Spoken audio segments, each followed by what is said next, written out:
नमस्कार विद्यार्थियों, आज हमारी क्लास है कृषक तनाव, पीजेंट टेंशन। कृषक से हम सभी परिचित हैं। भारत की 72% आबादी गांव में निवास करती है और ये सभी पूर्णतः किसान ही हैं। किसानों की आत्महत्या पे लोकसभा पे बहुत हंगामा होता है, बड़े बड़े न्यूज़ कॉलम लिखे जाते हैं, टीवी चैनल बहस करते हैं। जो किसान नहीं हैं, जिनका किसानों से कोई वास्ता नहीं, जिनके परिवार में कभी खेती किसानी नहीं हुई, जो फसल भी नहीं जानते खरीफ की फसल क्या है, रबी की फसल क्या है, वो किसानों के बारे में डिबेट करते हैं, चर्चा करते हैं। वास्तव में कृषक तनाव क्या है, इस पे व्यापक चर्चा हुई नहीं। कृषक तनाव पे जो चर्चा है वो क्यों होता है भारत में? भारतीय अर्थव्यवस्था का आधार मूलतः कृषि, एग्रीकल्चर और कृषक, पीजेंट, फार्मर है। खेती का प्रत्यक्ष संबंध है भूमि, सिंचाई, कृषि उपकरण, खाद और बीज के साथ। अब धीरे धीरे ये सारे पक्ष जो हैं खेती को, कृषि को प्रभावित करते हैं। मौसम की अनुकूलता ना होना, प्रतिकूल मौसम परेशान करता है। अभी आपने देखा होगा बहुत बड़ा टिड्डी दल आया था पाकिस्तान तरफ से। वो तो एक अच्छा था कि हमारे यहाँ गेहूं की फसल की कटाई हो गई थी। अगर गेहूं की फसल कटी नहीं होती, यही टिड्डी दल 1 महीने पहले आ गया होता, तो पूरी गेहूं की फसल हमारी सफा चट कर देता। राजस्थान, उत्तर प्रदेश, मध्य प्रदेश का बहुत सा हिस्सा, दिल्ली। वास्तव में क्या होता है कि इस सम परिस्थितियों के चलते हुए आप देख रहे हैं कि किसान की हालत हमेशा ठीक नहीं होती और वो तनाव में रहता है, क्योंकि वो पैसा उसके ऊपर कर्ज लगता जाता, उतना उत्पादन नहीं होता। साहूकारों से पैसा लेता है, कर्ज पे बैंक से लोन लेता है, खेती करता है कि जब फसल अच्छी आएगी हम बेचेंगे, हमारा कर्जा भी चुक जाएगा और बचत भी होगी। लेकिन मौसम की प्रतिकूलता उसके सारे अरमानों पे पानी फिर देती है। इसलिए आपने देखा होगा महाराष्ट्र, आंध्र प्रदेश, उड़ीसा, मध्य प्रदेश, तमिलनाडु, कर्नाटक, पंजाब में सतत आत्महत्या का दौर चल रहा है किसानों की। किसान आत्महत्या बहुत कर रहे हैं। वो इसलिए होता है कि टेंशन क्यों होता है?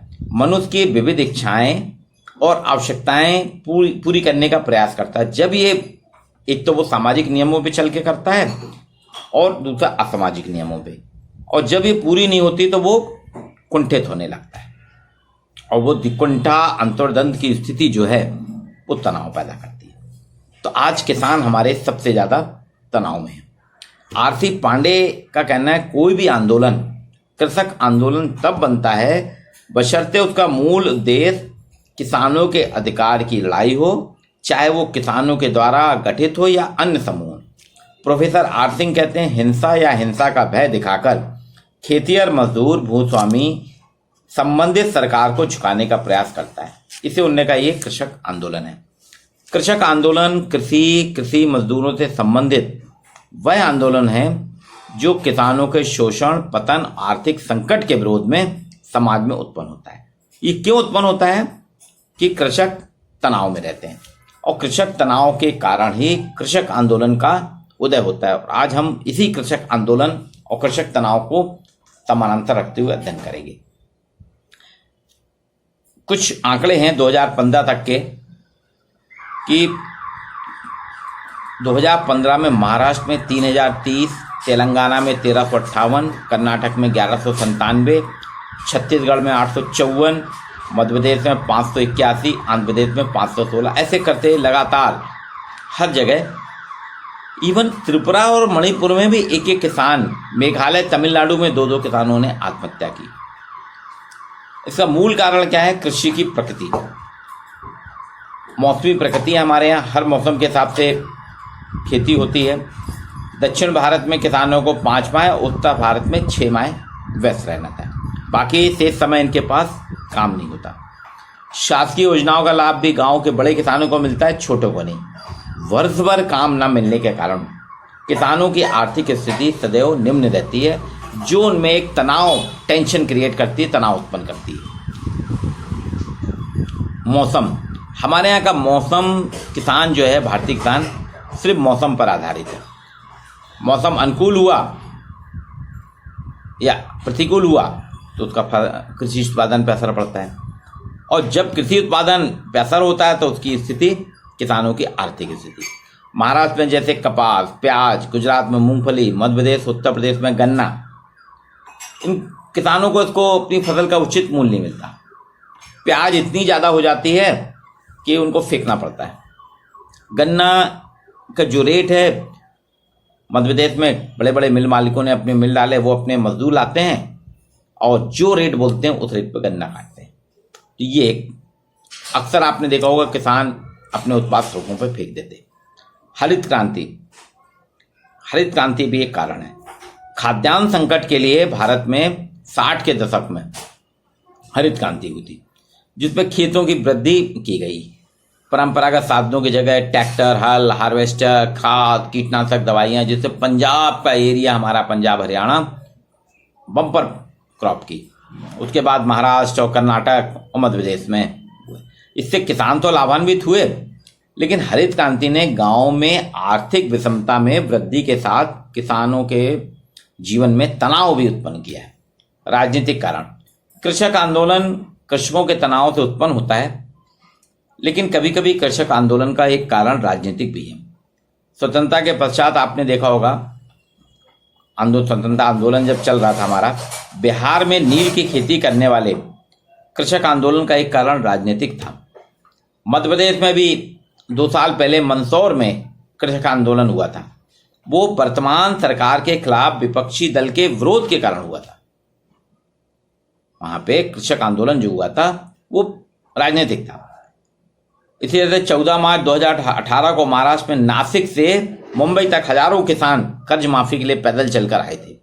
इन हजारों कृषकों को एकत्र कर सरकार के खिलाफ आंदोलित करना भी राजनीतिक कारण था।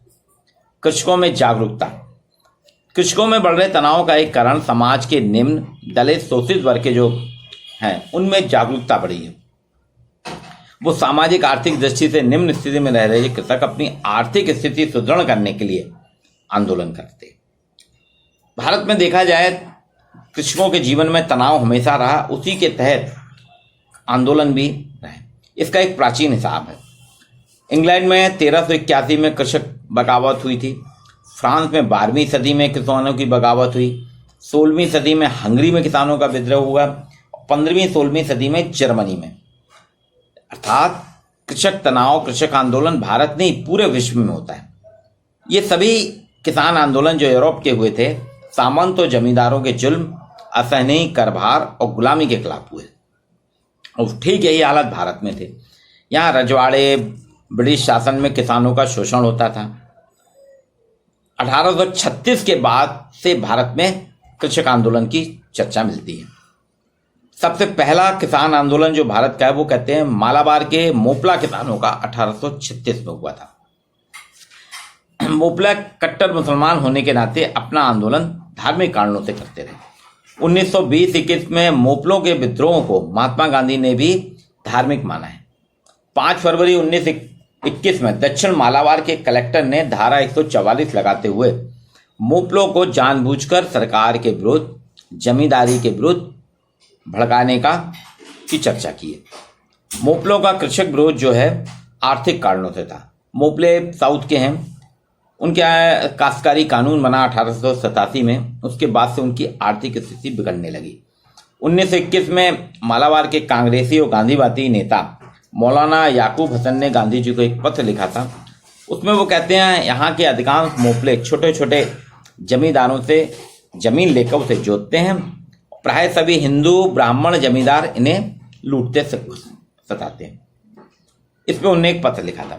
1836 से 1853 तक मोपलों ने शोषण के खिलाफ 22 विद्रोह किए। ये सारे वहां के जमींदारों के खिलाफ थे। 1841 में बाला विद्रोह भी तैरूम पैतरी नोबदी नामक एक जमींदार था, जिसने किसानों को पट्टे पे दी गई जमीन जबरदस्ती छीन ली। इसलिए वहां एक आंदोलन हुआ था। 1843 में गांव के मुखिया के विरोध में कालीकट में बगावत हुई, क्योंकि वहां जमींदार मनमाने ढंग से काश्तकारी कानून बना के लगान वसूल रहे थे। 1845 से 1875 के बीच में मध्य मुंबई, प्रेसिडेंसी में, महाराष्ट्र, खानदेश, गुजरात में किसानों के खिलाफ आंदोलन हुए। 1845 में भीलों के एक नेता हैं रघु मंगरिन के दल ने साहूकारों को लूट लिया। पूनाओ थाने में कोलियों ने समय समय पर ऐसी लूटपाट की, जिसका उल्लेख 1852 में सर जी विग्नेट ने किया है। आपने मुंबई सरकार को लिखा था कि बम्बई प्रेसिडेंसी के 2 कोनों में कर्जदारों ने साहूकारों को मार डाला है। या ये ऐसा ही नहीं हुआ, ये कर्जदारों ने साहूकारों को मारा है, ये महाजनों के जुल्म के कारण हुआ है। इसके बाद हम देखते हैं तो 1871 से 1875 में गुजरात के खेड़ा, अहमदनगर, पूना, रत्नागिरी, सतारा, शोलापुर, अहमदाबाद में गुजर और सूदखोर ने मारवाड़ियों के खिलाफ आंदोलन की शुरुआत की। अमेरिका में 1865 में एक गृह युद्ध हुआ था, जिसमें रुई के दाम बढ़ने पर किसानों ने काफी कर्ज लेकर कपास की खेती करना शुरू की। लेकिन 1870 में एकाएक मंदी आने से रुई के दाम गिर गए, जिससे सारे किसान तबाह हो गए। और वहीं सरकार ने लगान भी बढ़ा दिया, जिसे ना देने के कारण किसानों की जमीन साहूकारों ने अपने में कब्जे में कर ली, जिससे यहाँ विद्रोह शुरू हुआ था। बाद में जांच कमीशन बैठाया गया था, जिसकी रिपोर्ट पर दक्षिणी किसानों को सुविधाएं देने के लिए कानून पारित हुआ। बिहार और बंगाल में 7 जुलाई 1855 में संथाल आंदोलन हुआ था। यह भी एक किसान आंदोलन था। 7 जुलाई को इसको पहला स्वतंत्रता संग्राम भी माना जाता है। यहाँ संथालों के घी, दूध, अन्न को बनिए मिट्टी के मोल लेकर नमक और वस्त्र महंगे दाम पर देते थे। यहाँ पर पुलिस ने बनियों के साथ मिलकर संथालों को लूटने लगी, तो संथाल को इसमें एक कानू, चारू, एक करके 4 भाई थे, इन लोगों ने विरोध किया था। वहीं नील की खेती के विरोध में किसानों का आंदोलन एक हुआ। 1917 में चंपारण में गांधी जी को भी किसान आंदोलन करना पड़ा। 1920 में बाबा रामचंद्र के नेतृत्व में किसानों ने तालिकादारों के खिलाफ आंदोलन किया। 1923 में एक किसान संगठन और कृषक संघ का निर्माण हुआ है। 1928-29 में लौह पुरुष सरदार वल्लभ भाई पटेल के नेतृत्व में गुजरात के बारडोली में एक बहुत बड़ा किसान आंदोलन हुआ था, जिसमें सरकार को इनकी सभी मांगे लगभग मानना पड़ी। 1935 में देश में जमींदारी प्रथा का उन्मूलन हुआ और उसी दौरान 1935 में लखनऊ में प्रथम अखिल भारतीय किसान सम्मेलन का आयोजन हुआ। इसमें देश के विभिन्न सरकारों में कांग्रेस की मांगे की गई, सब लोगों ने आके अपनी बात रखी। अब स्वतंत्रता पश्चात हम देखते हैं उत्तर प्रदेश के मुजफ्फरनगर के शामली में चौधरी महेंद्र सिंह टिकैत आंदोलन, किसान आंदोलन ही वो टिकैत आंदोलन कहलाता है। शामली में एक महेंद्र सिंह टिकैत हैं चौधरी, उन्होंने चौधरी चरण सिंह के खिलाफ आंदोलन किया था। और 1986 में टिकैत ने ट्यूबवेल की दरें बढ़ा दी थी। यूपी गवर्नमेंट ने एक बहुत बड़ा आंदोलन किया। इस आंदोलन में 1 मार्च 1987 को किसानों का विशाल प्रदर्शन हुआ, जिसमें पुलिस फायरिंग हुई, 2 किसान और एक पीएसी का जवान मारा गया था। इसके बाद से ही चौधरी चरण महेंद्र सिंह टिकैत जो हैं किसान नेता के रूप में पहचाने। इसके पहले उनको कोई नहीं जानता था। शामली के बाहर कोई जानता ही नहीं था कि महेंद्र सिंह टिकैत कोई है, लेकिन एकाएक वो भारत नहीं, बीबीसी न्यूज चैनल में भी हेडलाइन में आ गए थे। इन्होंने दिल्ली के वोट क्लब में कई बार धरना किया और किसानों की समस्याएं हल कराई। वोट क्लब में एक बार तो ये स्थिति हो गई थी दिल्ली में, यूपी शामली के हजारों किसान आके बैठे थे, वो हटे ही नहीं रहे थे। तो वहां दैनिक निस्तार भी हो रहा था, तो लोगों को निकलना, गंदगी इतनी हो गई कि अंततः फिर बाद में बहुत सरकार ने सरकारी प्रयास करके उनकी मांगे बहुत सी मान के उनके साथ समझौता करके वो धरना अलग कराया। टिकैत ने 25 साल तक किसानों की समस्याओं के लिए फिर 15 मई 2011 को उनके निधन के बाद से उत्तर प्रदेश में वैसा किसान संघर्ष नहीं हो पाया है। मध्य प्रदेश के संदर्भ में हम देखें तो यहाँ भी किसान आंदोलन उतना नहीं होता यूपी में, लेकिन होता रहता है। यहाँ फसल के उचित दाम नहीं मिलते हैं, तो किसानों ने छोटे मोटे आंदोलन किए। अभी हाल ही में नरसिंहपुर जिले में एक विनायक परिहार ने 2000-2001 में गन्ना किसानों के उचित मूल्य न मिलने पर खेतों की में खड़ी फसल में आग लगा दी थी। जौलपुर नरसिंहपुर राजमार्ग पर गन्ना फैलाकर रास्ता रोका गया। 23 नवंबर 2017 को नरसिंहपुर में व्यापारी कम कीमत पे गुड़ खरीद रहे थे, जिससे नाराज किसानों ने पूरा बाजार बंद करा दिया था। पुलिस द्वारा लाठीचार्ज किया गया, जिससे नेशनल हाईवे 26 पे 3 दिन तक चकाजाम रहा। सागर के बीना में रबी की फसल में नुकसान, फसल बीमा न मिलने से किसानों ने अगस्त 2015 में एक बहुत बड़ी रैली निकाली थी। यहाँ 1 जून 2017 को मंदसौर में एक बहुत बड़ा किसान आंदोलन हुआ। इस वर्ष जो था कि यहाँ पे कर्ज माफी, यूपी में कर्ज माफी हुई थी, मध्य प्रदेश में नहीं थी। इसको लेके महाराष्ट्र में भी कई जगह कर्ज माफी हुई, तो मध्य प्रदेश में भी किसानों का था कि हमको कर्ज माफी की जाए। और यहाँ के किसान 32 किसान संगठनों ने जो यूपी में महाराष्ट्र में आंदोलन किया था, उसी से प्रेरित होकर 5 जून से यहाँ पे किसानों ने भी हड़ताल की। और धीरे धीरे मध्य प्रदेश में सोशल मीडिया के माध्यम से, समाचार पत्रों के माध्यम से किसान आंदोलन बढ़ने लगा। किसानों ने सड़कों पे दूध फेंक दिया, टमाटर, प्याज, सब्जी, सरकारी पुलिस वाहनों की पे आग लगा दी, पुलिस के साथ मारपीट की। इतना उग्र हो गया 6 जून को पुलिस को फायरिंग करना पड़ी, जिसमें 5 किसान, 1 मजदूर सहित 6 लोगों की मौत हुई, जो नेशनल मीडिया की हेडलाइन पर आता। बहुत हुआ था।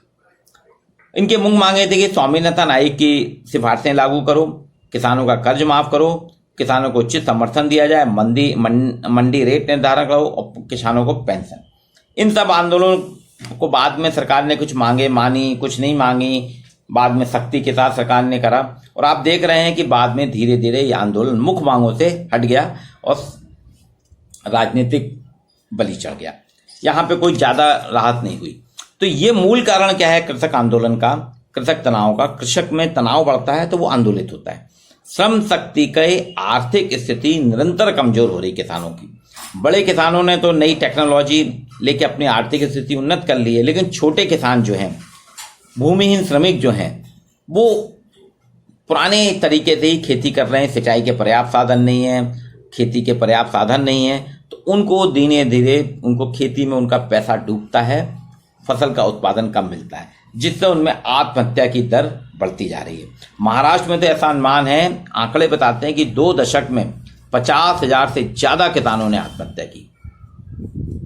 इससे उनके कारण जो हालत खराब हो रही किसानों की, सभी प्रांतों में कृषक तनाव में जी रहे हैं। और धीरे धीरे वो तनाव जब बहुत ज्यादा बढ़ जाता है तो वो आंदोलन के रूप में प्रस्फुटित होता है और कुछ हिंसक तत्व उसमें शामिल हो जाते हैं, जिससे कृषक आंदोलन आज हिंसात्मक आंदोलन में बदल रहा है। आपने उसको देखा होगा अक्सर, शासकीय संपत्ति का नुकसान करना, रेल बस का नुकसान करना, रेल पटरियां उखाड़ देना, आगजनी, लूटपाट, ये सारे कृत्य जो होते हैं उसमें मूल किसान आंदोलन, कृषक आंदोलन दब जाता है और सरकार के विरोध में एक राजनीतिक हथियार के रूप में प्रयोग किया जाता है, जिससे किसान, हालांकि इसके बाद अब किसानों पे बहुत सरकार ध्यान दे रही है, बजट में दे रही है, उनका कर्ज माफी हो रही है, उनको बहुत सी रियायतें दी जा रही हैं, लेकिन फिर भी मौसम की अनुकूलता ना होने के कारण किसान हमेशा घाटे में रहता है और वो तनाव में रहता है, जिससे आत्महत्या भी करता है। मेरा इस क्लास के माध्यम से आग्रह है, जितने भी किसान छात्र हैं यहाँ, किसान परिवारों से आने वाले, वो संयमित रहें। ठीक है, आर्थिक स्थिति खराब हो रही, लेकिन अपना जीवन, अपने परिवार, अपने आस पड़ोस के, अपने क्षेत्र में अगर ऐसी स्थिति निर्मित होती है, सामूहिकता के साथ प्रयास करें, आत्महत्या की ओर ना बढ़ें, किसी प्रकार के आंदोलन को बढ़ के अपना और अपने समाज का नुकसान ना करें।